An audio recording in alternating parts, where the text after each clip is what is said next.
Today I'm going to talk about light. Light is an electromagnetic phenomenon, and already in the 16th century, way before Maxwell, a lot of studies were done of the interaction of light with water and with glass. And the kind of experiments that were done as follows. Say this is air, I call that medium 1, and this is water, call that medium 2, and I have a light beam that strikes this surface.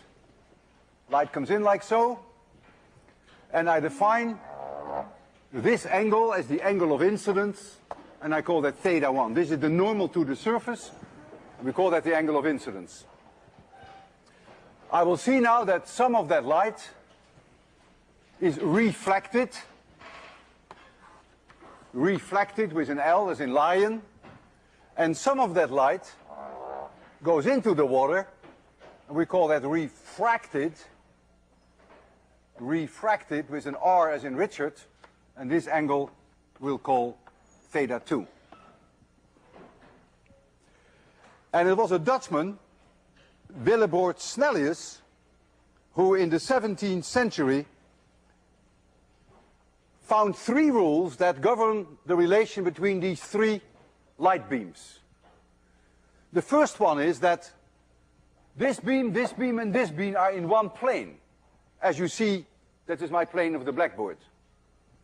The second thing that he found, that this angle, theta 3, which is called the angle of reflection, is the same as the angle of incidence. That was known before him, of course. And then the third one, which is the most surprising one, which is called after him, which is called Snell's law, although his name was Snellius, is that the sine of theta 1 divided by the sine of theta 2, if we go from air to water, then that ratio is about 1.3. If you go from air to glass, it's a little higher. It's like 1.5 or so. He introduced the idea of index of refraction, which I will call N, as in Nancy, index of refraction. For vacuum, the index of refraction per definition is 1, but it's very closely the same in air. We always treat it as 1 in air. And in water, the index of refraction is approximately 1.3, and in glass, depending upon what kind of glass you have, it's about 1.5. And so we can now amend this law, Snell's law, by writing here N2 divided by N1,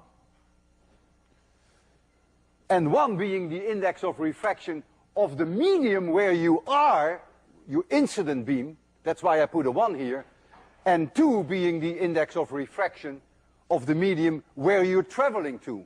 You're refracted into this medium. And so you see indeed that since water is 1.3 and air is 1, that this ratio for air to water is 1.3. And this is called Snell's law. And it is immediately obvious that if you go from air to water, or you go from air to glass, that angle theta 2 is always smaller than the angle theta 1, because this number is larger than 1. But if you go from water to air, then the situation is reversed. And that's what I want to address now. That's actually quite interesting. So now, my medium 1 is now water, and my medium 2 is now air. And so now, I go from here to here, and so here I have my angle of incidence, theta 1, and here I have my angle of reflection, that is this theta 3, and now here I have my angle theta 2. And so if I write down now Snell's law, then I get the sine of theta 1 divided by the sine of theta 2 is now n2 divided by n1, but n2 is 1, divided by 1.3 if we go from water to air. And what is so special here is that theta 2 can obviously never be larger than 90 degrees. And so if you substitute in here theta 2 is 90 degrees, then you will find that theta 1 then is about 50 degrees. And if you apply this equation and you substitute for theta 1 an angle larger than 50 degrees, you're going to find the sine of theta 2 being larger than 1, which is nonsense. It cannot happen. And so nature ignores Snell's law, and nature says, sorry, I can't do it. And what nature now does, if the angle of theta 1 is too large, in this case with water larger than 50 degrees, this is not there anymore, and all the light is now being reflected off that surface. And we call that total reflection. Total reflection. So total reflection happens when theta 1 is larger than a certain critical angle, and the sine of that critical angle, for which I write CR, is n2 divided by n1, but there is a condition, and the condition is that n1 must be larger than n2. If that's not the case, then there is not total reflection. And total reflection is actually very interesting. It has practical applications, which I will discuss with you shortly. But I first want to do a demonstration in which I want to show this to you. I have here water, and here is air. And I have a laser beam which I can shine in, and I can change this angle theta 1 and slowly increase it. And you will see that when I approach the 50 degrees, first of all, you will see that theta 2 increases, increases, increases, and then when I approach the critical angle and exceed it, then we have 100% reflection. So let me first turn on the laser so that there is a little bit of light. And I'm going to show it to you there, for those of you who are not sitting very close. And that means I have to set the light situation. Okay, so there you see the light coming in, just the way we had it on the blackboard. This is the way it comes in water. This is the reflected part, and this is the one that is refracted into the air. So that is this one here. And now I'm going to increase that angle. When I touch the table, the water will start to wiggle a little, and you will probably see that. So I'm going to, I decrease. I'm going to increase that angle. Look how I'm increasing it. Look, that theta 2 is getting larger. It's going to approach the 90 degrees. I increase theta 1. I increase theta 1. Look at theta 2. Almost 90 degrees. I'm very close to the critical angle now. I'm almost at it right now. And now all the light is being reflected. 100% reflection. A remarkable phenomenon.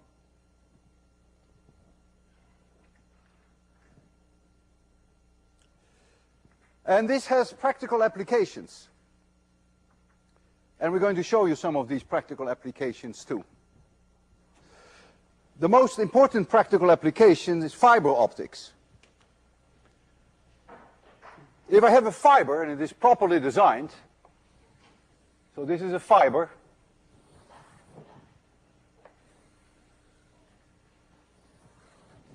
and some light comes in here, and it hits here, so this is, say, some plastic or glass, and this is air. If this angle of incidence is larger than the critical angle, 100% reflected.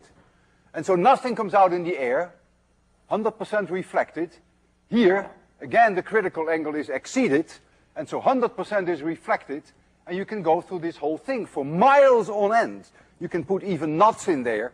As long as you never exceed the critical angle, that light will propagate, and there will never be any loss of light. And that's why people are very much interested in it. You can transport even images, as I will show you, through fiber optics.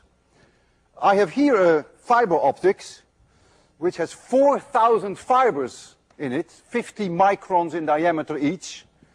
And we have a laser beam here. And the laser light will come out. I will show you the laser light shortly there. And it doesn't matter what I do with the fibers. I can even go 180 degrees and shine them there. As long as inside the fiber, I always exceed the critical angle.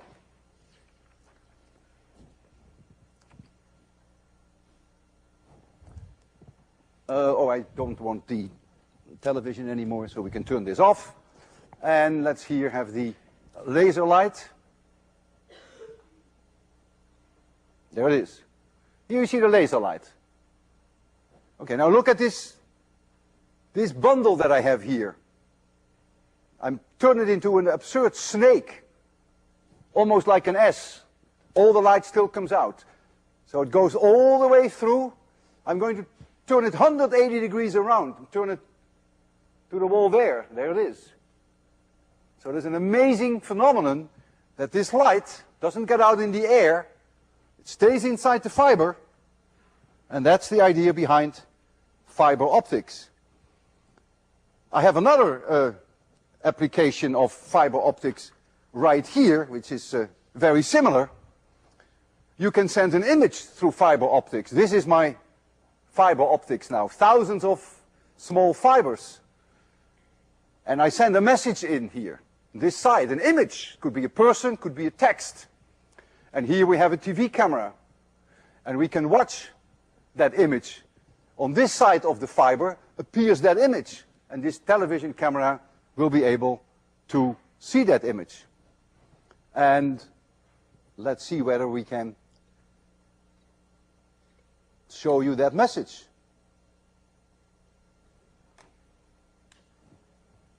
Okay, I have to do something here again. I think you're going to, there it is. So you actually can see the individual fibers. You see them? How interesting? Each one, these are individual fibers. And their diameter is probably not much more than 50 or 100 microns.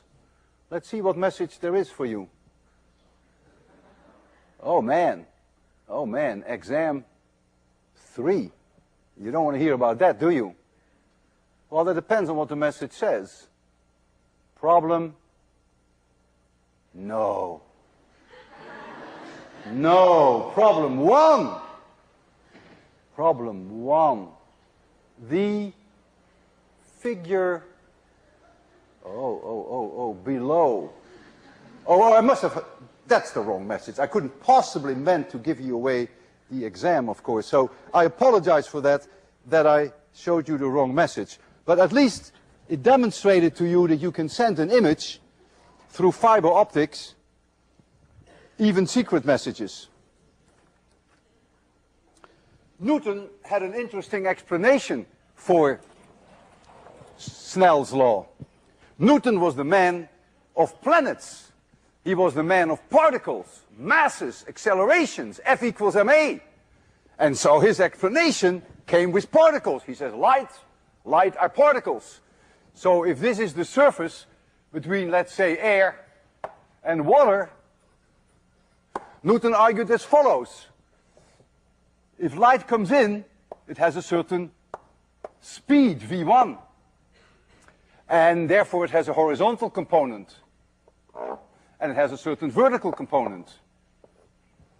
And he says if this light ends up in water, at the moment that it reaches the surface, it gets an acceleration perpendicular to the surface. Why? He didn't tell us. But he said it gets an acceleration perpendicular to the surface. In other words, this horizontal component does not change. That remains what it was. But this component changes. This becomes substantially larger, depending upon the index of refraction, of course. And so the new velocity is now in this direction. And so you see that indeed the angle theta 1 is larger than the angle theta 2. But Snell's law immediately follows from this. The sine of theta 1 this angle is theta 1. So this angle is theta 1. So that's this velocity divided by this vector. And the sine of theta 2 is this velocity divided by this vector. But these two velocities are the same. And so you immediately find that this ratio is V2 divided by V1. A great victory for Mr. Newton. Except there was one problem, maybe, that it means that V2 is larger than V1. And so Newton argued that the speed of light in water is larger than the speed of light in air. And in glass, of course, it would be even larger. Now there was a Dutchman, and the name of Dutchman was Christian Huygens. Huygens.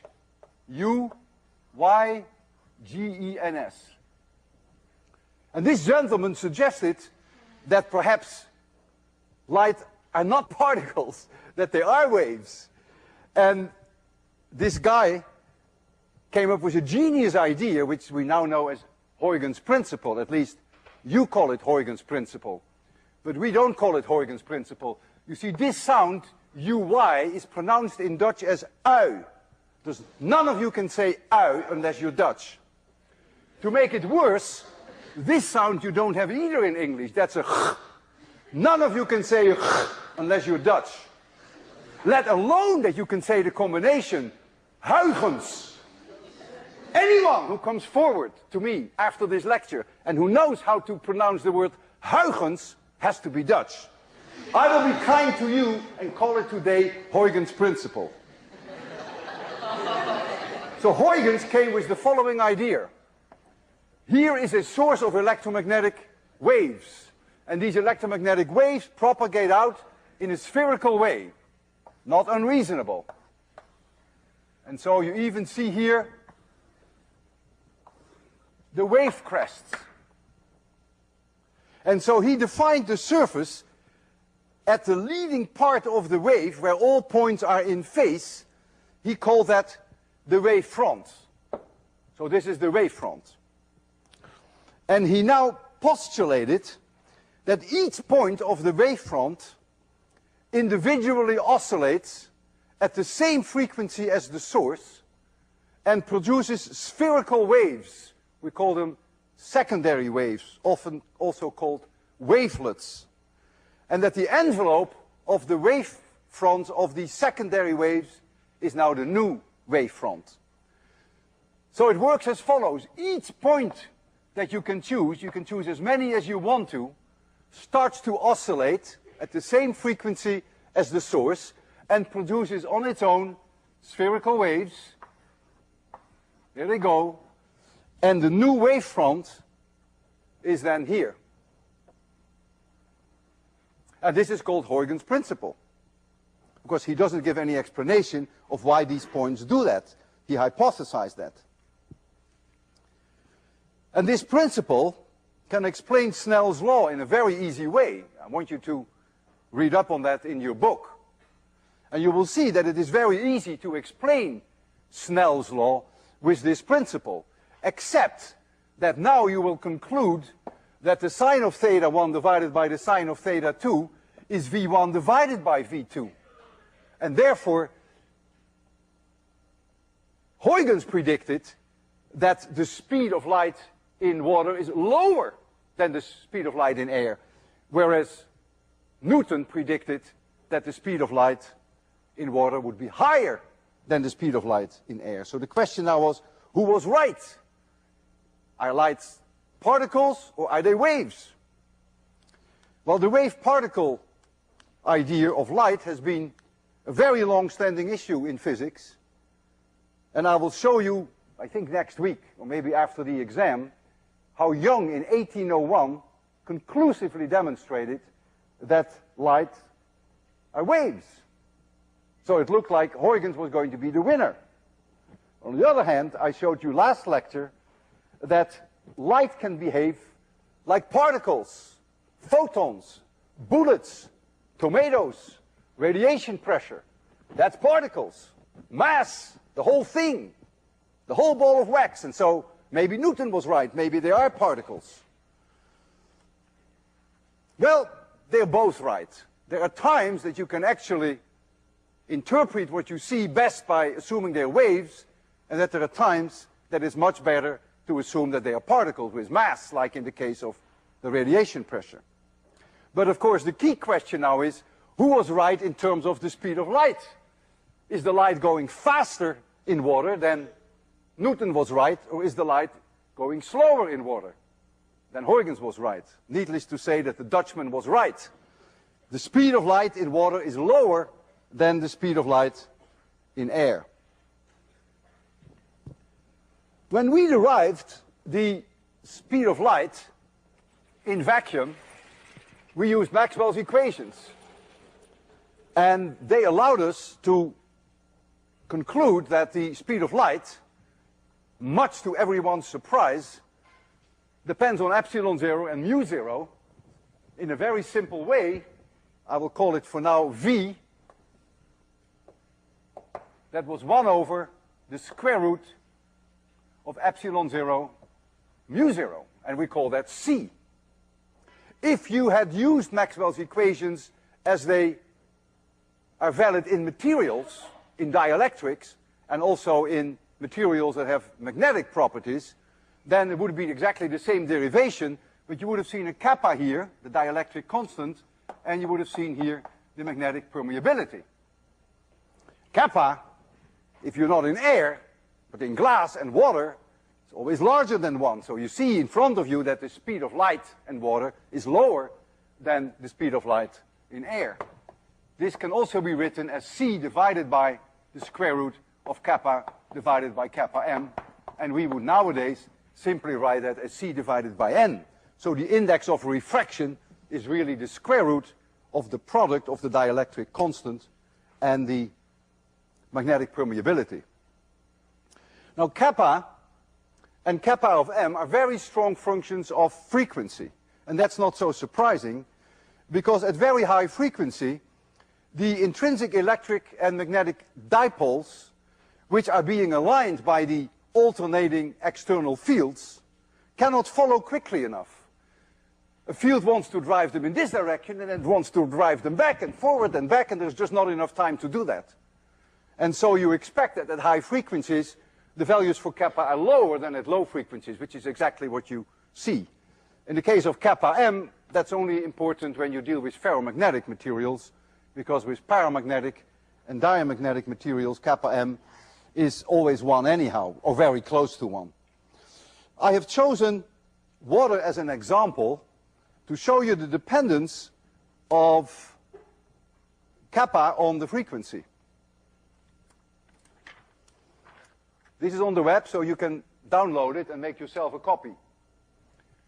And so if you look here, this is for water, then you see there at low frequencies, at 0 hertz, and even at radio frequencies, at 100 megahertz, this is 100 megahertz, this is radio waves. Notice that the dielectric constant in water is about 80, and at visible light, these are the frequencies of visible light, it's way lower. We just discussed that. The oscillations go too fast. The electric dipoles can't follow it. And so the index of refraction then for radio waves at 100 megahertz is roughly 9, and so the speed of those waves in water is 9 times lower than the speed of light in air. We call it speed of light, but it's the speed, of course, of the radio waves then. And in the case of visible light, you see that visible light in water, the speed is only 1.3 times lower than what it would be in air, or of course in vacuum.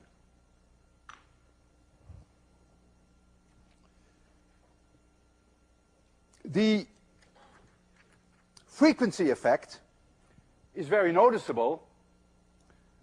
If you take red light and blue light, they have different frequencies, and therefore the index of refraction is different for red light and blue light. If I take water, the numbers I'm going to give you are for water, then the index of refraction for red light in water is 1.331, but the index of refraction for blue light in water is 1.343.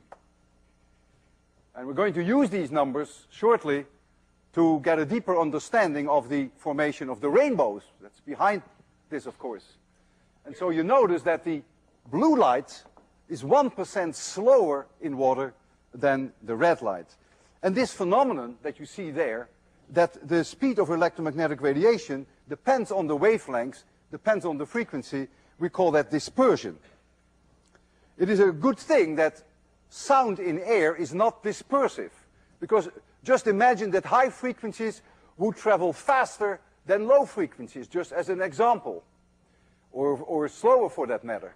It would mean then that if you go to a concert and you would listen to the violins and the bass, that the violins would reach you first, and then the sound of the bass would reach you later. And the farther you are away from the orchestra, the worse that would be.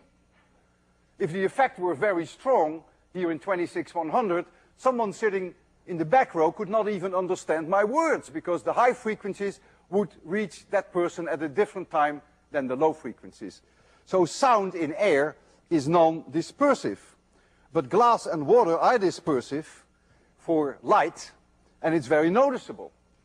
If I take a piece of glass and I give it this shape, the shape of a prism, and I shine some light on here, light from these light bulbs, or light from the sun for that matter, then I can apply Snell's law here.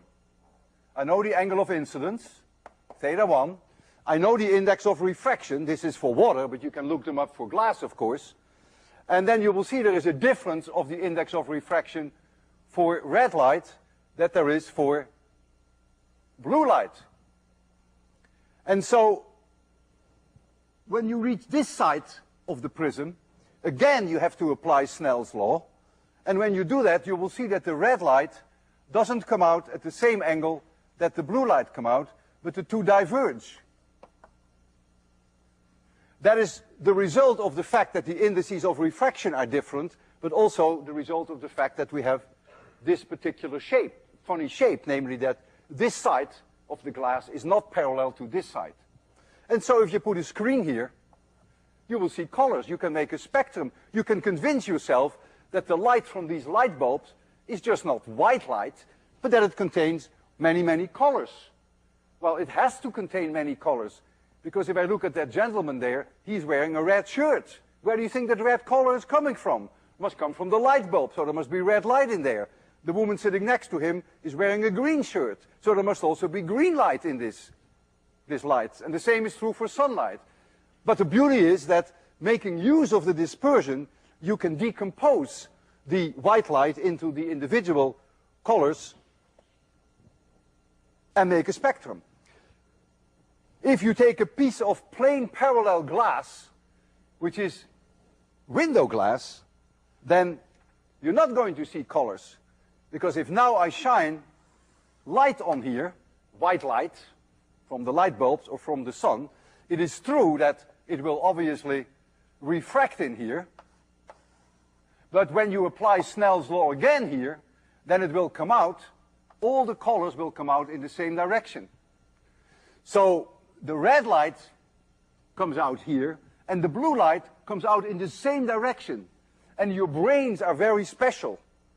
If your brains see all colors coming from one direction, they say, I see white light.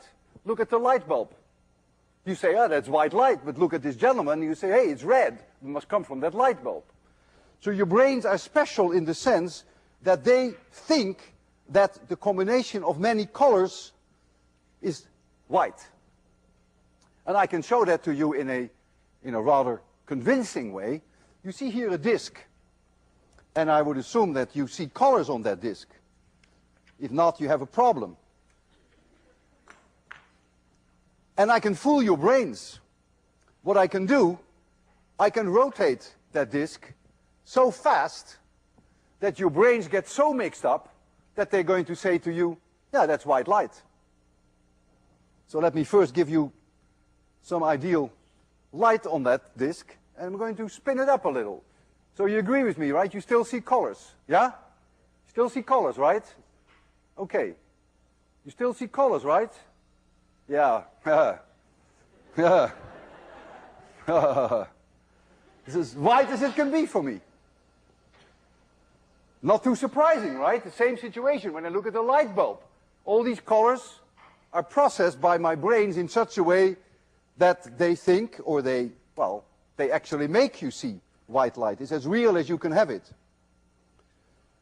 And so this raises the subject of the illusion of colors, which is what I want to discuss with you for the remaining part of this lecture. If you ask a physicist, when do you see certain colors? When do you see red? When do you see blue or green? Then chances are that he would give you a standard answer, and he would say, well, that depends on the wavelength in air. If you tell me what wavelength you're on, then I will tell you what colors you will see. And I have here a transparency which makes the connection between wavelength and these colors. It's also on the web, so you can also download this. And so if the wavelength of light in air is about, in this range, 1 angstrom is 10 to the minus 10 meters, yeah, you will probably say that's red light. When the wavelengths get shorter, in this range, you would say, yeah, that's green light. And when the wavelengths gets even shorter, you would say, yeah, that's blue light. You can't see any wavelength shorter than this. You get into the ultraviolet here, and you can't see any wavelengths longer than this. That's infrared, and our eyes are not sensitive for those wavelengths. So this is all nice and dandy, but we still have the problem of the fact that if you mix all the colors together, like the rotating disk and like looking at the light bulb, that our brains still tell us that we are seeing white light. So maybe matters are not really as simple as we think. And this scheme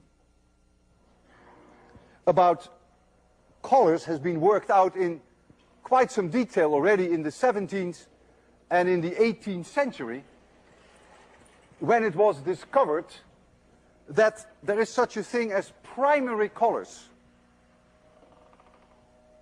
Maxwell did some research on that. And Helmholtz, even the poet Goethe, did work on this. They discovered that there are primary colors, and when you mix light, we call this additive mixing. The 3 primary colors are green, violet, and red. And when you mix paint, the 3 primary colors are yellow, blue, and red. And the idea behind this is that if you mix the 3 primary colors in the right proportion, that you can make many colors. I want to show you a color triangle, which is the recipe that tells you how you have to mix these colors. And in order to do that, we're going to make it dark, but not all the way dark. So here you see the color triangle. And the color triangle has in the 3 colors, the 3 corners, the colors red, 1 primary color, and then here it has violet, and then up there it has green. And now I'll tell you how this recipe has to be used. And so I'm going to draw here a color triangle. And we have red here. And we have green there. And we have here violet. And if you look at this color triangle, you see all the colors that you can imagine, sort of. You see yellow, and you see here purple, and you see orange. You even see white. So how do we make these colors now? Well, suppose I want to make this color here. So that's this color, say. Then you draw 3 lines. 1, 2, 3. From the 3 corners. And this is the amount of red that you have to put in. And this is the amount of green that you have to put in the light. And this is the amount of violet light. And if you do that in that ratio, you would get the color which is here. If you want to make very nice yellow, oh, let's see, let's make some very nice yellow, which is all the way here at the edge. You don't need any violet. You can do that exclusively with green and with red. So let's go to this point here, which is yellow. It would mean then that I have to put in this much red, and I have to put in this much green. And if I add more and more red, I go along this line, then I end up here and I get orange. So I could make orange here by simply increasing the amount of red. Oh, this should not be violet, right? This is green. Oh, you should have yelled at me. So this is green. And so if I want to make orange here, then I simply have to give it more red and less green. And if you go to an extreme and you want to make white light, and you go bingo right there in the middle, well, then you have to give it this much red, this much green, and this much violet. And that's the idea that we just saw. You mix all the colors, and we mix up your brains as well, and your brains then say, gee, yeah, that is white light. So the idea behind the three primary color theory is that our eye cells, the cells that we have in the retina, respond differently to the three primary colors. And that color sensation, which is of course what the brains are telling you, those are the messages that are being sent to the brains and they are processed here, that they are the result of the mixing of these three responses. And this theory is quite successful. I'm going to try to make for you the color yellow by mixing these three colors, green and violet. And if I want to make yellow, then we already argued all I need is green and I need red. I don't even need violet. And I'm going to do that with this nice little box here. I will raise the screen because we don't need the screen anymore. And I don't think I need the slide anymore, John. And this box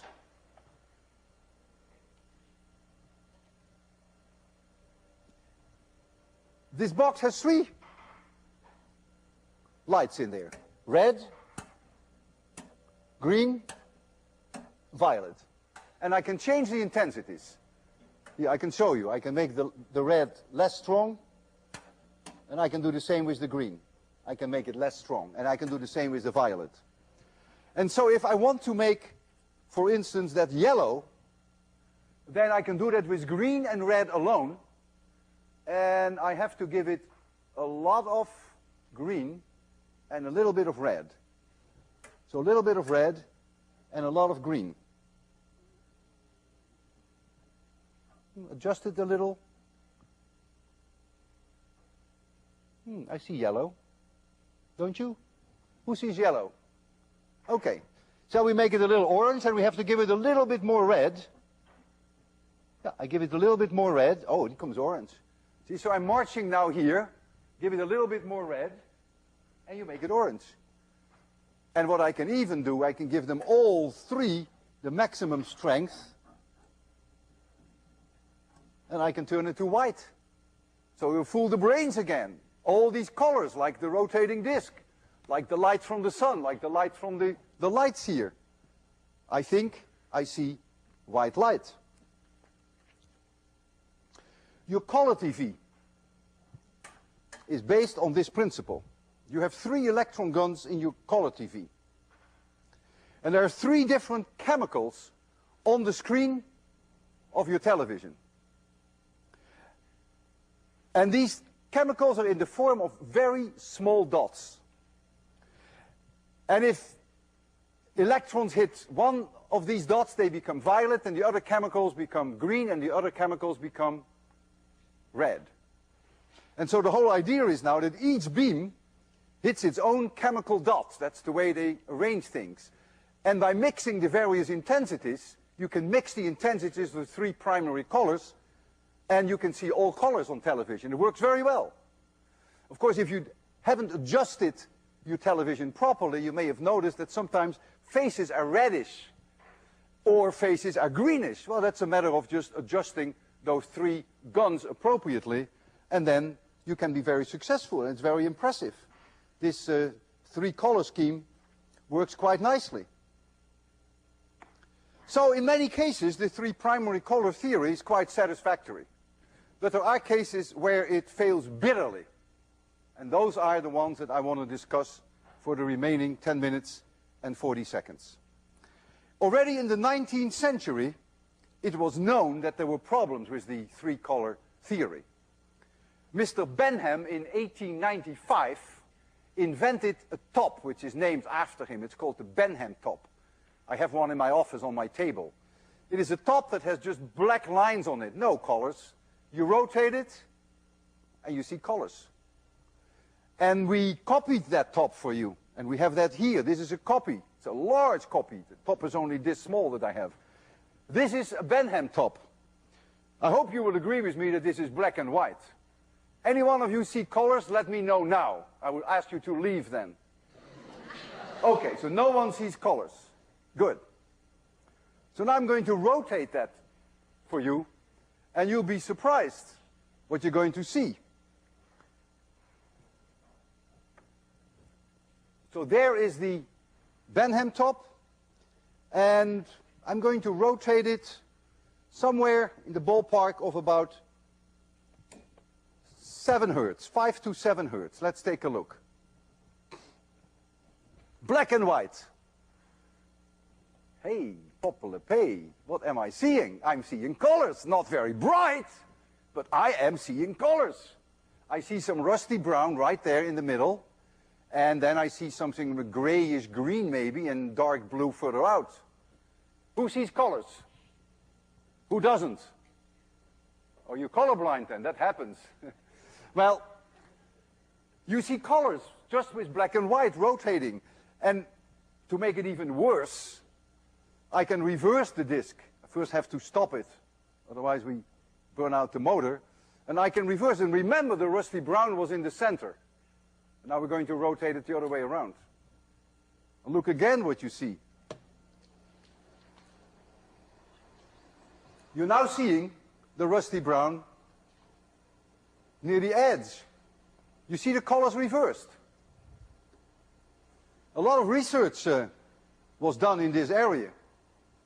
But a complete neurophysiological explanation is still not available yet, even though there are several very successful models that can predict what our brains will see. Now, when your color cells are stimulated with flicker light, there are phase delays between the incident light and the response, the messages that are sent to your brains, which are currents, of course. And the phase delay is different for different colors. So what we're doing here, we're fooling the brains. We're sending flicker light to the brains with different phase delays. The phase delays in the center are different from the phase delays further out. And so the brains then process that in the usual way, and they say, well, I'm sorry, but you're going to see colors. And that's what you're seeing.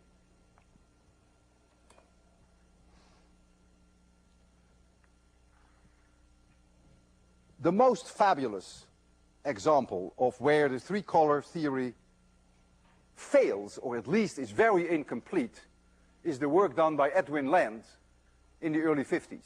Edwin Land, very famous man. He was the inventor of the Polaroid film. He pioneered color theories and became very famous for a particular demonstration that I will do for you here. He gave me 2 slides. I got them personally from Edwin Land.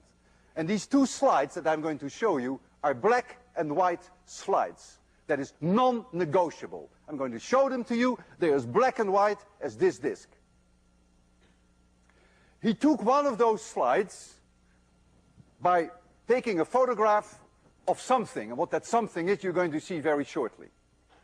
And the other black and white slide, he also took, again, black and white film, but he put a red filter in front of his camera. But believe me, it is a black and white slide. So you're going to see 2 black and white slides. And then I'm going to do something special with those slides. And therefore, I'd rather go there now and then explain things to you as they come along. And so I have to make it very dark.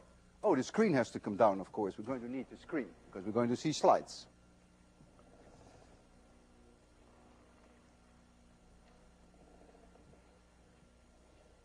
So 2 black and white slides.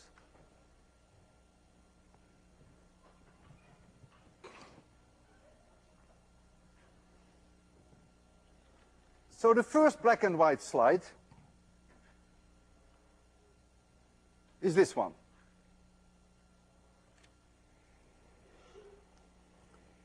I hope we will all agree that this is a black and white slide. And the second black and white slide is of the same scene. This, by the way, was taken through a red filter. But it is black and white. The next one was not taken through a red filter. But I hope we all agree it's black and white. If I put a red filter in front of this black and white slide, you see exactly what you would have predicted. Namely that, yeah, it's like looking through a red piece of glass. The whole world turns a little reddish. Very boring, although some kids like that.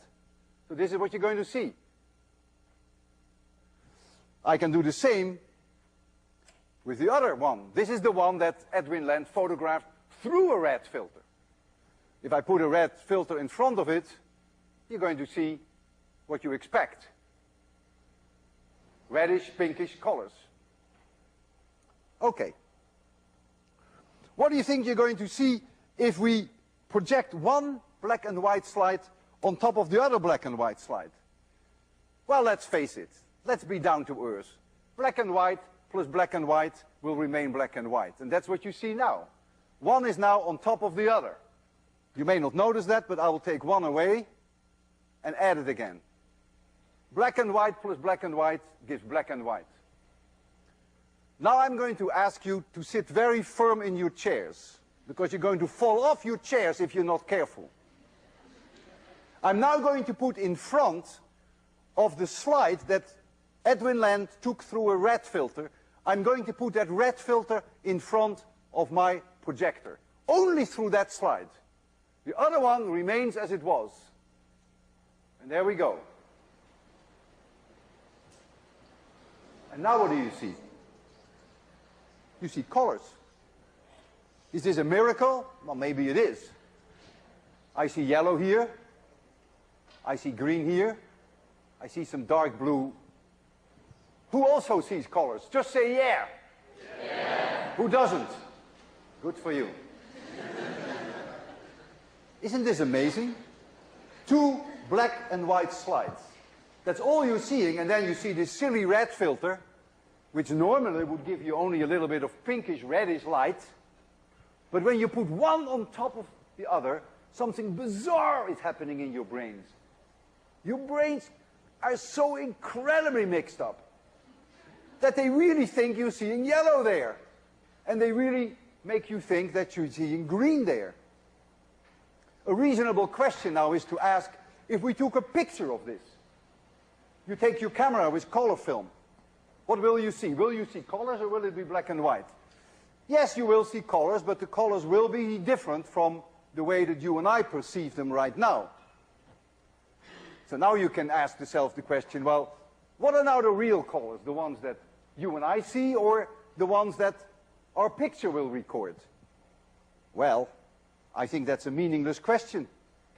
There is no such thing as right or wrong in these matters. Our brains are very complicated. And whatever they show us, that's the real thing for us. Reality is very relative. And if you're colorblind, which quite a few people in my audience must be, just a matter of statistics, then they have a different reality altogether. Reality is only in the mind of the beholder. And it all depends on how your brains are processing messages. The message that I'm giving you for this weekend is, have a good time, but by all means start working on your exam 3, which certainly is not an illusion.